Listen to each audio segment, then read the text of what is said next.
سلام بچه ها، قناعت کنید من علیرضا سلام بده و من داریم در پارک بهزاد داریم دور میزنیم. در صافی ساعت 11 شب. بله اگه صافی هم نمیدونید کجاست پس چه اونهاش اونجا. ببین صافی نه بذار بعد دفترم که اینجا میدونی چرا اسم اینجا صافیه؟ چون قبلا و قدیما اینجا چیزه بازی میکردن بعد صاف هم آره گذاشتن اسمشو صافی. بله بچه ها راست میگه. خب الان صافی اون سر صافی الان ما نزدیک های صافی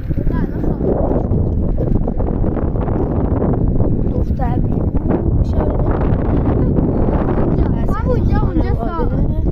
اونجا هم سر صافیه. اینجا هم بچه ها امیدوارم شاد و خورم باشی. خدا حافظ. سلام بچه ها، قناعت کنید من علیرضا سلام بده و من داریم در پارک بهزاد داریم دور میزنیم. در صافی ساعت 11 شب. بله اگه صافی هم نمیدونید کجاست پس چه اونهاش اونجا. ببین صافی نه بذار بعد دفترم که اینجا میدونی چرا اسم اینجا صافیه؟ چون قبلا و قدیما اینجا چیزه بازی میکردن بعد صاف هم آره گذاشتن اسمشو صافی.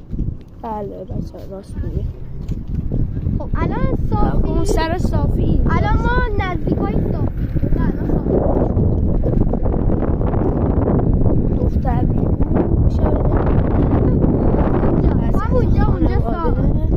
اونجا هم سر صافیه.